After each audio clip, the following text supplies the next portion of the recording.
Selamat datang kembali tuan-tuan dan nyonya-nyonya. Kita lanjutkan kembali kisah kehidupan Tuan Wira Darmadi yang jenius. Mohon dibantu subscribe yang belum subscribe ya. Untuk yang sudah dukung channel ini terima kasih. Bab 974. Dirgalah pendukung kerajaan Nuala yang sesungguhnya. Reputasinya begitu terkenal hingga membuat semua musuh tidak berani mendekat. Sayangnya, Raja Bakir adalah penguasa yang tidak bijaksana sehingga membuat Dirga gugur. Jika Dirga masih hidup, kerajaan Nuala mungkin tidak akan jadi seperti ini sekarang. Yuda, aku salut padamu karena bisa mengabulkan pesan terakhir dari ayahmu. Mari bersulang, kata Wira sembari tertawa sambil meminum araknya. Tentu saja, kita harus minum sampai mabuk hari ini. Yuda menyuruh pelayan untuk membawakan beberapa hidangan. Kemudian, keduanya mulai minum hingga puas. Tuan Wahyudi, idemu ini memang bisa menstabilkan kerajaan Nuala. Tapi, kamu juga harus berhati-hati. Saat mendengar peringatan dari Yuda, Wira langsung tertawa. Sebab, dia jelas sekali dengan apa maksud Yuda. Wira memiliki kemampuan yang begitu mumpuni, takutnya Ratu juga tidak akan membiarkannya pergi begitu saja. Hanya saja, Wira sudah punya rencana sendiri untuk menghadapi Ratu. Tenang saja, aku sudah pikirkan cara sebelum datang. Lagi pula, bukannya masih ada kamu, kata Wira. Ucapannya ini membuat Yuda tertawa terbahak-bahak. Hahaha, benar juga. Setidaknya lebih aman dibandingkan saat Raja Bakir masih hidup. Tuan Wahyudi, keluarga Juwanto pasti tidak akan menyerah setelah dirugikan seperti ini. Bagaimana menurutmu langkah mereka selanjutnya? Wira merenung sejenak, lalu berkata dengan perlahan, dilihat dari situasinya sekarang, keluarga Juwanto nggak punya status apapun untuk merebut kekuasaan. Tapi, mereka tetap saja punya kesempatan. Kesempatan itu ada di istana ini sekarang juga. Mendengar perkataan Wira, Yuda tercengang seketika. Istana, jangan-jangan, Yuda bisa langsung menebak maksud Wira. Hal ini membuatnya tersentak. Ucapan Wira menandakan bahwa keluarga Juwanto telah melakukan sesuatu pada para pejabat ataupun ratu. Apabila para pejabat melakukan provokasi dan menyebabkan kekacauan di istana, lalu menyampaikan petisi untuk mendukung penguasa baru, pada akhirnya ratu tidak akan punya pilihan lain. Sejak zaman dahulu kala, sudah ada banyak contoh di mana para pejabat memanfaatkan kewenangan mereka untuk memerintahkan para penguasa regional. Pada akhirnya para pejabat itu akan berusaha untuk mengusung penguasa baru. Namun, langkah ini masih agak sulit dilakukan. Saat Raja Bakir meninggal, setidaknya sebagian besar dari pejabat istana masih bisa distabilkan. Selain itu, masih ada ratu juga yang berkuasa. Jika ratu meninggal, tidak perlu diragukan lagi, pasti Pangeran Yahya yang akan menjadi raja. Tuan Wahyudi, sepertinya agak sulit kalau keluarga Juwanto ingin menghasut para pejabat ataupun turun tangan pada ratu, kan? Tanya Yuda. Wira hanya tersenyum. Meski hal ini memang sulit, kamu nggak boleh meremehkan kekuatan keluarga Juwanto sama sekali. Bahkan, aku bisa beritahu sebuah rahasia padamu. Keluarga Juwanto turut andil dalam masalah Raja Monoma. Bahkan kematian Raja Monoma sebelumnya adalah ulah mereka untuk mengusung penguasa baru. Hanya saja, raja yang baru ini nggak mendengar perintah keluarga Juwanto. Perkataan Wira ini semakin membuat Yuda kaget. Bab 975. Sudahlah, jangan bicarakan masalah ini dulu hari ini, kata Wira sesaat kemudian. Mereka tidak lagi membahas masalah pemerintahan, melainkan minum arak sepuasnya. Pada dasarnya, Wira dan Yuda memang sebaya, ditambah lagi mereka saling mengagumi sehingga keduanya cepat akrab. Lagi pula, mereka tahu bahwa kesempatan ini sangat langka. Saat ini situasi sudah mulai kacau dan bahaya mengintai di mana-mana, mungkin mereka tidak akan punya kesempatan lagi untuk minum sepuasnya kelak. Waktu terus bergulir. Saat ini telah tengah malam. Meski telah banyak meminum arak, kedua orang itu masih tetap bersemangat. Ayo minum, seru. Yuda sambil kembali menuangkan arak di cangkir Wira. Kedua orang itu menenggak arak hingga habis. Yuda memandang Wira dengan tatapan berbinar. Tuan Wahyudi, aku punya sebuah hadiah untukmu. Mendengar ucapan ini, Wira hanya tersenyum sambil menatap Yuda dengan kebingungan. Hadiah? Nggak ada perayaan apapun, kenapa tiba-tiba memberiku hadiah? Yuda tidak menjawabnya, melainkan langsung menyerahkan sebuah kitab rahasia kepada Wira. Kitab ini memuat teknik tinju militer. Teknik ini sebelumnya memang sudah beredar luas, tapi isinya tidak lengkap. Ini adalah satu-satunya teknik tinju militer yang selengkapnya. Kalau kamu bisa pelajari teknik ini, pasti kamu akan selamat. Meski Wira pernah belajar seni bela diri sebelumnya, sebenarnya dia merasa benda ini tidak terlalu berguna baginya. Bagaimanapun, Wira punya pistol. Musuh sehebat apapun yang muncul, Wira bisa menembaknya hingga mati. Lantas, Untuk apa lagi dia mempelajari teknik seperti ini? Lagi pula Wira sudah merakit granat sekarang. Kalaupun ada bahaya ataupun musuh dalam jumlah banyak, mereka pasti tidak akan bisa menang melawan granat Wira. Oleh karena itu, Wira menolaknya dengan melambaikan tangan, aku nggak usah belajar hal seperti ini lagi. Namun, ekspresi Yuda malah tampak tak berdaya. Dia menggelengkan kepala sambil berkata, saat ini kondisi negara sedang nggak stabil. Aku juga nggak tahu bisa berapa lama lagi hidup di dunia ini. Ayahku mewariskan teknik ini padaku untuk menyuruhku meneruskannya. Tapi sekarang, aku nggak tahu harus mewariskannya kepada siapa. Tuan Wahyudi, kamu sangat berkompeten dan cerdik. Kamu adalah orang yang paling cocok untuk meneruskan teknik ini. Mohon terimalah. Melihat wajah Yuda yang serius dan tulus, Wira tidak lagi ragu-ragu. Dia mengangguk dan berkata, kalau begitu aku akan menerimanya dengan senang hati. Yuda tersenyum gembira, dia berjalan ke hadapan Wira untuk memberi hormat dan berkata, Tuan Wahyudi, perhatikan baik-baik. Usai bicara, Yuda langsung mempraktikkan gerakannya. Suara tinjuannya begitu cepat hingga menimbulkan suara deru di udara. Kecepatan pukulan Yuda sangat dahsyat, hampir dalam sekejap, dia sudah berada di depan Wira. Angin dari pukulan itu berembus, menimbulkan gejolak di udara. Wira memperhatikan gerakan Yuda dengan cermat. Hanya dengan sekali melihat, dia mampu mengingat setiap gerakan dan teknik yang dipraktikkan Yuda dalam hatinya. Setelah Yuda selesai melakukan latihan, dia mengepalkan tinjunya dan bertanya, apakah Tuan Wahyudi sudah lihat dengan jelas? Sudah jelas, jawab Wira. Yuda tersenyum, lalu berkata, kalau begitu, bisakah Tuan Wahyudi mempraktikkannya sekali? Aku ingin melihat hasil belajar Tuan Wahyudi. Tentu saja, Wira mengangguk, lalu maju untuk mempraktikkan setiap gerakan yang baru saja ditunjukkan Yuda tanpa meleset sedikitpun. Dengan tatapan takjub, Yuda menganggukkan kepalanya dengan puas sambil tersenyum. Tuan Wahyudi memang hebat, kamu sudah bisa menghafalkan semua gerakannya. Teknik tinju militer warisan keluarga kami bisa kamu wariskan seterusnya, kata Yuda dengan tersenyum puas. Bab 976.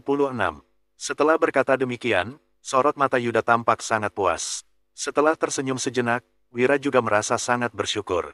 Di bawah cahaya bulan, kedua orang itu berlatih teknik tinju sambil minum arak semalam. Tanpa sadar, pagi telah tiba. Pada saat ini, Sigra sedang duduk di ruang kerjanya. Setelah mengetahui hal ini, dia jadi tampak kaget. Farel memasuki ruangan tersebut dan merasa lucu saat melihat ekspresi ayahnya. Ayah, keluarga Juwanto benar-benar rugi besar kali ini. Tak disangka Bibi pintar juga. Mendengar penuturan Farel, Sigra juga tersenyum sejenak. Takutnya, ini bukan ide dari bibimu. Begitu ucapan itu dilontarkan, Farel merasa bingung. Apa maksudnya? Sigra menjawab, 2 hari yang lalu, ada seseorang yang memasuki ibu kota dan bergegas ke tempat ratu. Mata-mata kita nggak melihat jelas siapa orang itu sebenarnya, tapi dia melihat orang itu berganti pakaian dan pergi ke kediaman Yuda. Farel langsung tersentak mendengar ucapan ayahnya. Ayah, maksudmu, tidak banyak orang yang bisa memasuki istana dan pergi ke kediaman Yuda di saat-saat seperti ini. Dari semua tebakannya, hanya satu orang yang paling memungkinkan melakukan semua ini. Orang itu adalah Wira. Hehe, temanmu itu benar-benar pandai strategi. Bahkan aku saja nggak kepikiran cara ini. Sigra menarik napas dalam-dalam saat mengatakan hal ini. Farel juga mengangguk menyetujuinya. Benar, cara ini memang sangat terang-terangan dan mengintimidasi, membuat orang nggak berdaya melawannya. Awalnya Farel merasa kaget karena mengira ini adalah ide ratu, tak disangka ini ternyata adalah taktik dari Wira. Pantas saja Farel merasa cara ini tidak terasa asing. Farel, menurutmu apa tujuan Wira melakukan hal ini? Jangan-jangan dia berpihak pada ratu. Sigra tidak mungkin tidak merasa waspada, Wira benar-benar terlalu pintar. Dengan strategi dan kemampuan seperti ini, bisa dibilang Wira adalah strategis paling hebat yang pernah ditemuinya. Wira selalu saja punya cara sendiri untuk menangani semua masalah dan bahaya. Orang seperti ini cukup untuk melawan puluh ribuan pasukan. Farel menggeleng dan berkata, Ayah, Wira nggak akan berpihak pada ratu. Dia pernah bilang bahwa tujuannya adalah untuk menjaga agar kerajaan Nuala tidak terjadi kekacauan besar. Dilihat dari tindakannya sekarang, sepertinya memang itu yang sedang dilakukannya. Jadi, aku merasa dia bukan mengabdi pada ratu, dia hanya nggak mau bisnisnya terpengaruh. Begitu mendengar pendapat Farel, Sigra pun menarik napas dalam-dalam, dia tetap saja tidak bisa merasa tenang. Ayah khawatir padanya, tanya Farel ketika melihat ekspresi Sigra. Sigra pun menjawab dengan terus terang, iya, aku memang nggak tenang. Mana mungkin dia bisa tenang menghadapi orang sepintar Wira ini. Ayah tenang saja, Wira bukan orang yang mudah dikendalikan. Dia punya banyak pasukan sendiri. Kalaupun nggak merebut kekuasaan, sepertinya sudah cukup baginya untuk melindungi diri. Sigra mengangguk setuju pada ucapan putrinya. Hanya saja, kita tetap harus waspada dengan orang seperti ini. Bagaimanapun, dia ini sudah terlalu pintar. Apa kamu mengerti? Aku mengerti. Ayah tenang saja, aku tahu batasannya, pinta Farel untuk menenangkan hati ayahnya. Bab 977. Sigra hanya bisa tertawa menanggapinya. Hanya dia sendiri yang tahu apakah dia benar-benar bisa tenang menghadapi semua ini. Setelah selesai menangani urusan di ibu kota, sudah saatnya Wira pergi meninggalkan tempat ini. Hanya saja, Jihan masih merasa tidak rela. Tuan, aku tahu kemampuanmu sangat hebat. Kalau kamu bersedia membantuku, aku akan memberimu gelar sebagai penasihat agung untuk melayani putra mahkota. Kelak, kamu juga bisa menjadi pemimpin dari semua pejabat. Pinta Jihan mencoba membujuknya. Penasihat yang memimpin semua pejabat bukanlah posisi yang bisa dimiliki oleh orang awam. Bahkan, sebagian besar pejabat tidak berkompeten untuk menduduki posisi ini. Wira merasa agak kaget, dia tidak menyangka ratu akan setulus ini. Hanya saja, Wira tetap menolak dengan halus, "Yang mulia ratu, saya mengerti niat baik Anda. Tapi saya tidak berminat dalam masalah pemerintahan ataupun menjadi pejabat. Saya adalah orang yang bebas dan suka hidup bersenang-senang. Tapi yang mulia ratu tenang saja, saya tahu kewajiban saya sendiri. Dengan kekacauan saat ini, saya pasti akan berpihak pada ratu. Selama negara ini dalam keadaan damai, aku baru bisa menjalankan bisnis dengan tenang dan hidup bahagia. Jadi, inilah alasanku datang untuk membantu yang mulia ratu kali ini." Wira menceritakan semuanya dengan terus terang. Setelah mendengarnya, ratu juga mengangguk. Dia bisa memahami kepribadian Wira. Bisa dilihat dari sifatnya, orang ini memang tidak suka menjadi pejabat. Sejak dia kenal dengan Wira, Wira hanya peduli dengan bagaimana dia harus berbisnis dan menghasilkan uang. Selama ini, pendirian Wira tetap tidak berubah. Aku merasa sangat menyayangkannya. Tuan, penawaranku tetap berlaku untukmu. Kalau kamu berminat, kamu bisa mencariku kapan saja. Jihan menghela napas ringan. Berhubung Wira telah membulatkan tekadnya, Jihan juga tidak bisa menghalanginya. Yang mulia ratu, kujamin keluarga Juwanto tidak akan melakukan apapun. Berhati-hatilah dalam pemerintahan, keselamatanmu sendiri, dan juga Raja Monoma.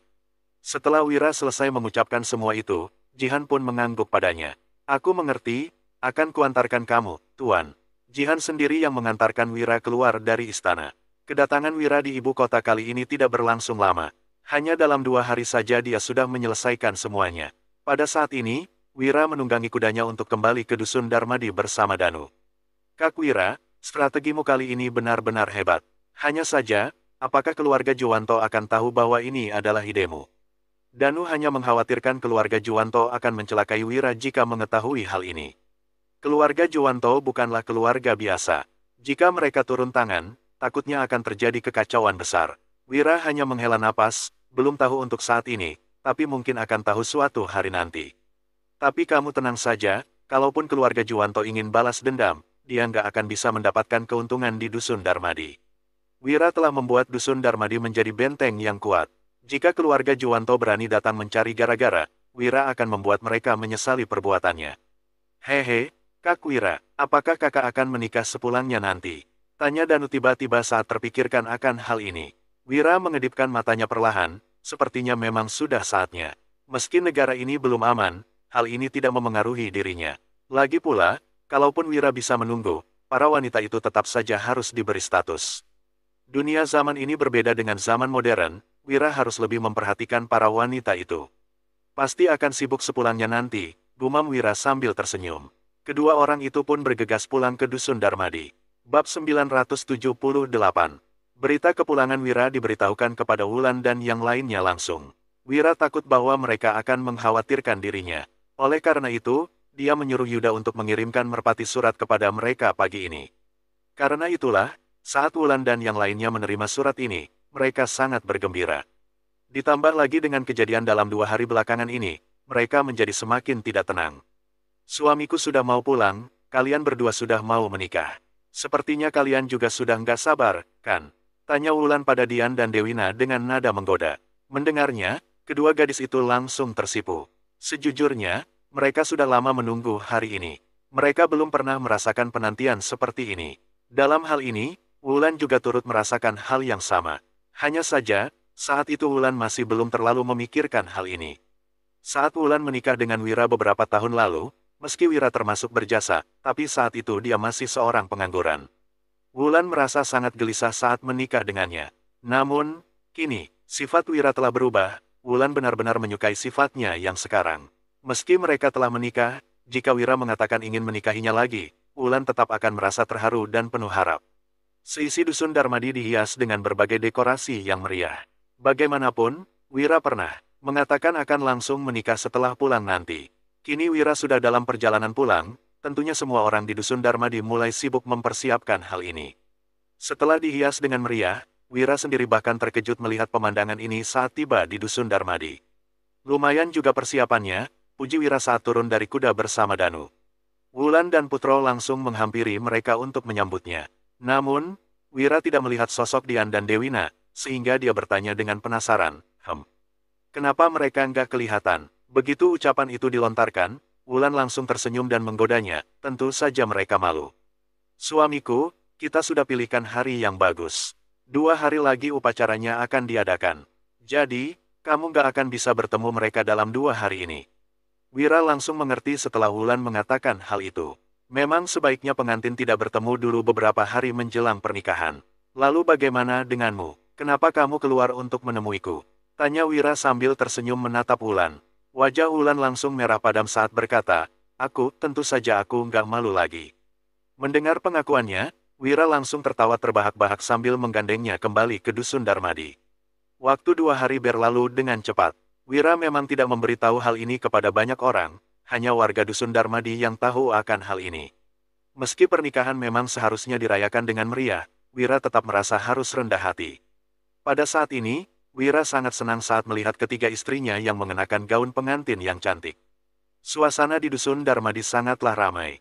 Waktu terus bergulir, hanya dalam sekejap, malam pun tiba. Wira merasa agak kesulitan. Kali ini, dia menikahi 3 istri sekaligus. Meski Wulan memang sudah istrinya, Wira tetap saja ingin memulai kehidupan baru dengan wanita itu.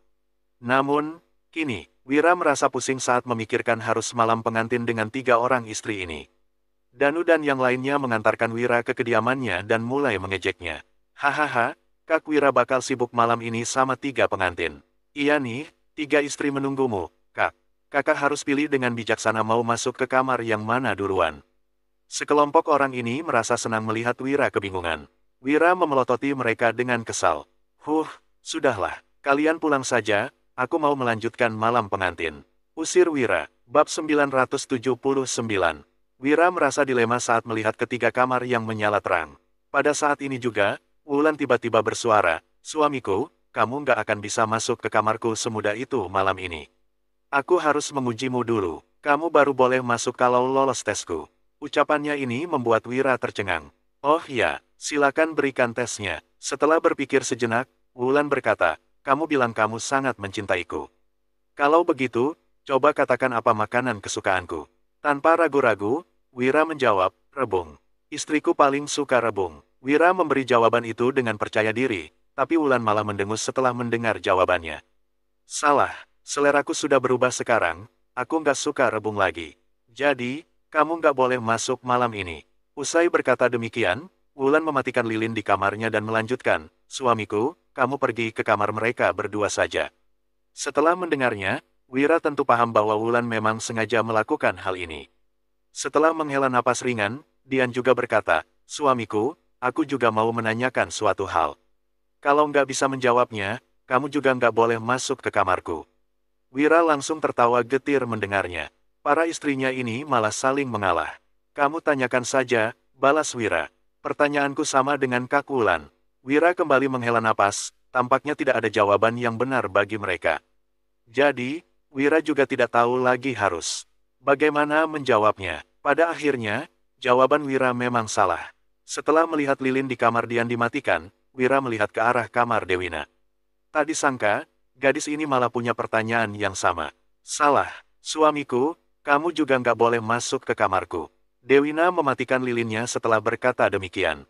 Ini benar-benar membuat Wira tertegun. Bukannya malam pengantin itu sangat berharga setiap detiknya. Jangan-jangan Wira harus bermalam di luar hari ini. Saat Wira masih merasa frustrasi, terdengar suara tawa dari kamar ketiga gadis itu. Setelah itu, kamar mereka terbuka pada saat bersamaan. Malam itu ditakdirkan menjadi malam yang sibuk. Pernikahan ini hanyalah intermezzo semata. Di sisi lain, kekacauan mulai timbul di negara ini. Keluarga Juwanto berusaha menyerang istana dari berbagai sisi, sementara keluarga Barus juga mulai akan bertindak. Pada saat bersamaan, kerajaan Monoma dan Agrel juga punya rencana mereka tersendiri. Wira sangat paham akan situasi saat ini. Meski sangat khawatir, Wira tahu bahwa ini adalah situasi yang paling baik untuk saat ini. Ketiga pihak ini saling menduduki posisi yang setara.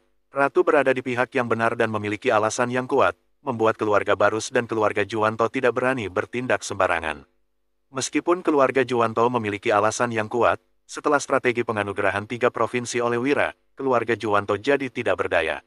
Satu-satunya yang bisa mereka lakukan adalah mencemarkan nama Ratu sebagai seorang wanita yang tidak mampu mengelola pemerintahan. Keluarga Barus bahkan lebih tidak berdaya, mereka hanya bisa menunggu dan melihat situasinya.